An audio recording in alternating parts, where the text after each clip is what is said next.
scene outside rock star Marilyn Manson's home almost 3 years ago. This occurred 2 days after Evan Rachel Wood and Manson's other accusers came forward in the media with their dramatic stories about Manson. And of course, there was a huge media firestorm at the time.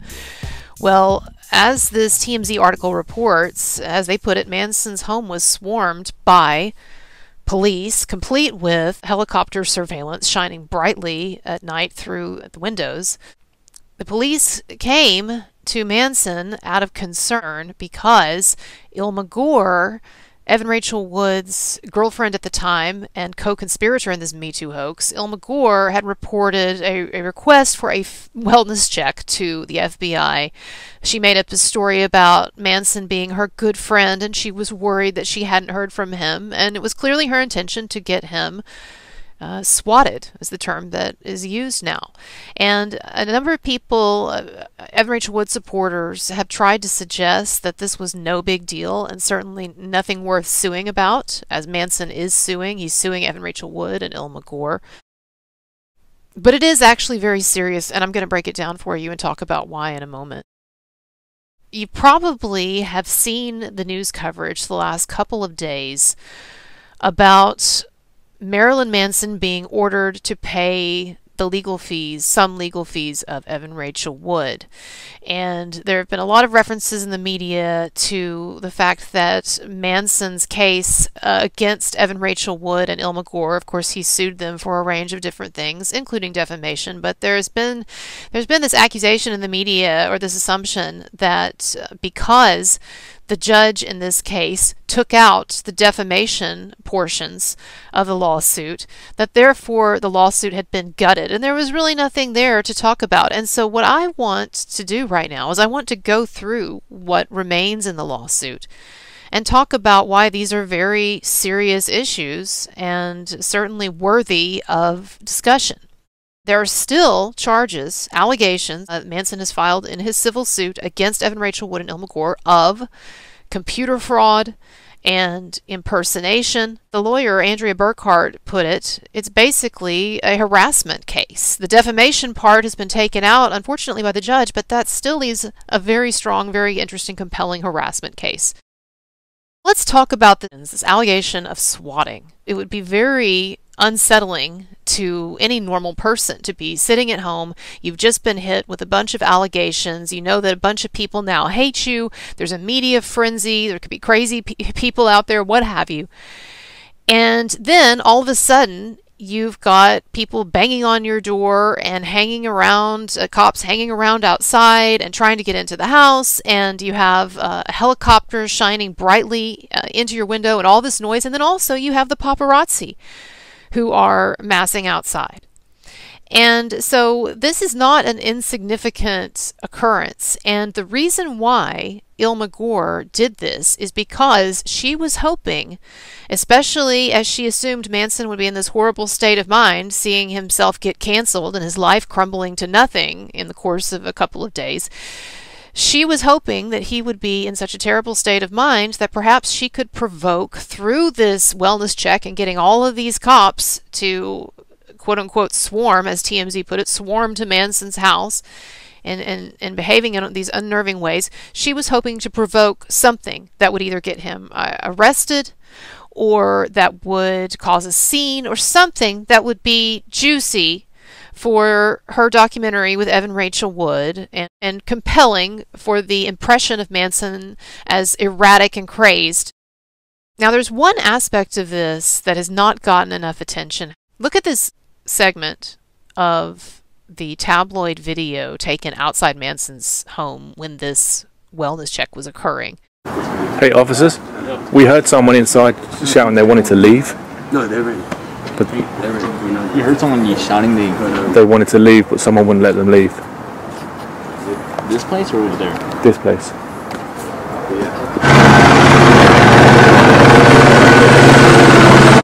So you have an Australian journalist, it's Australian voice, and by the way, Illma Gore is Australian, but you have an Australian journalist who is asking this very provocative, and provocative in the sense of actually trying to provoke this cop, making this very provocative statement that they could hear someone inside the house. Someone in the house was screaming that they wanted to leave and they couldn't. This turned out to be entirely baseless.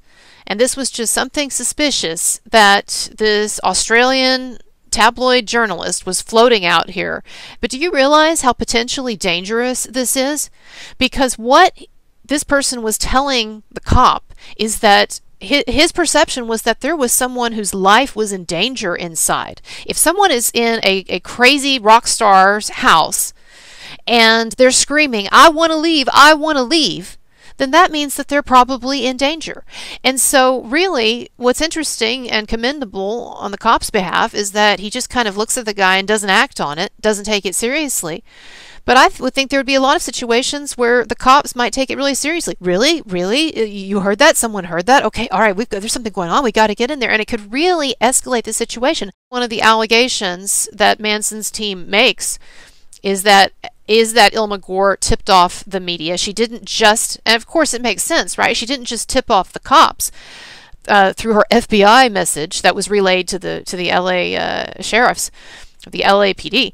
She didn't just tip off the cops, right? But she wanted to make the biggest, create the biggest spectacle out of this possible, get the biggest bang for her buck. And so Illma Gore, I'm sure with Evan equally at the helm here, Illma Gore contacted the media, and she not only told them what was going to be going on, but I wonder if she even suggested a question.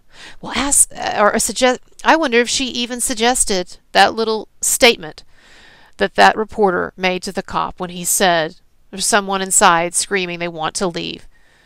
What a provocative thing. That in and of itself could have started a lot of shit. Very, very suspicious and very, very dangerous. And if you look at Marilyn Manson's lawsuit, you see he talks about how calculated Illma Gore was in that she contacted the FBI, and then the FBI relayed this message to the LA police, LAPD or LASD, whoever it was, relayed this message to do this wellness check. This is, I mean, look, just the mere fact that Illma and Evan behaved in such a deceitful, conniving, manipulative manner in this respect, trying to get this guy in some kind of trouble, the confrontation with the cops, or at the very least an embarrassing spectacle, just this one thing should completely discredit everything that these women have said and done in this entire situation. Just this one thing, to me, goes so far in indicating Manson's innocence, that he is at the mercy of some deeply disturbed, scheming, conniving women with too much time on their hands. Quite frankly, they need to, if anybody needs to get a real job, you know, people love to throw that around. If anybody needs to get a real job, it sure as hell is these two ladies who had nothing better to do with their time, apparently, than concoct this ridiculous hoax and then get this man swatted. But don't tell me that this is not a big deal. Those people who say, oh, it was just a wellness check. She was concerned about him. Are you stupid? Anyone who thinks that Illma Gore did this because she had any ounce of genuine concern that Manson might kill himself or for his welfare, you are really stupid. And I want you to remember, too, that it was not just Manson at home. You know, Manson was at home with his wife, Lindsay, and then apparently they had a guest. And so, like, you've got these people, you know, even if you hate Manson, you know, Manson's wife and some other innocent person, and you put them in that kind of a situation, it's ridiculous. But that's not all. That's not all. As Manson's lawsuit alleges, Evan Rachel Wood and Illma Gore engaged in identity theft, impersonation, and computer fraud.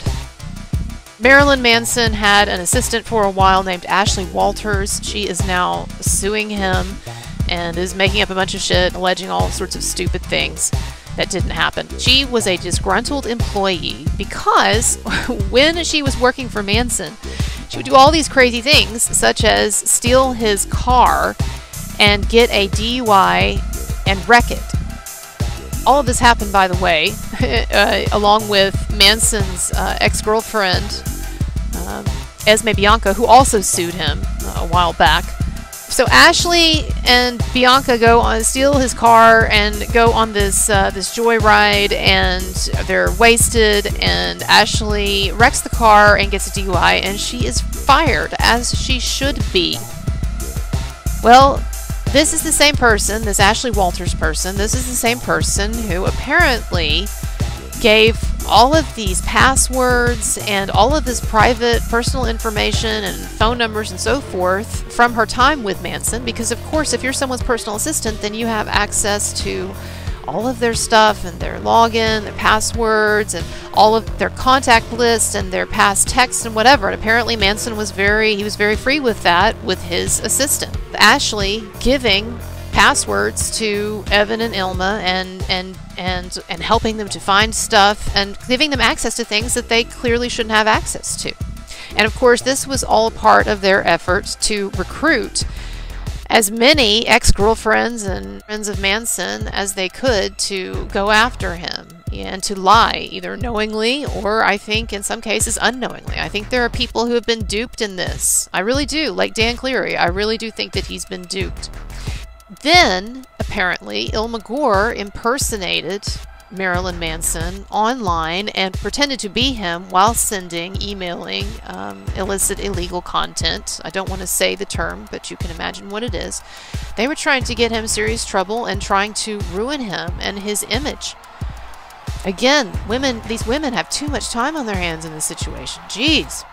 Now, frankly, what I've described to you here, it's not the half of it. If you actually read his lawsuit and you read the court documents and you keep up with this, there are a lot of very compelling things that a lot of people just don't know about. So I invite you to look into this.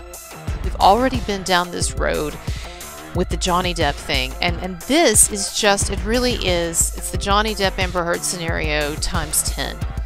And it is a crazy hoax, but it is absolutely a hoax.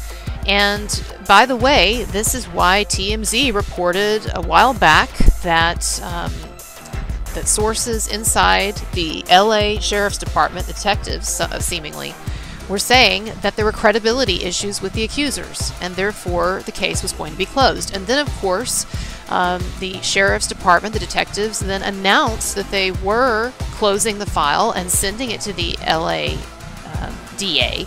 And the LA DA, George Gascon, has been sitting on it because he doesn't want to officially clear Manson because he thinks it would look bad. But it is a giant hoax, and the police know it.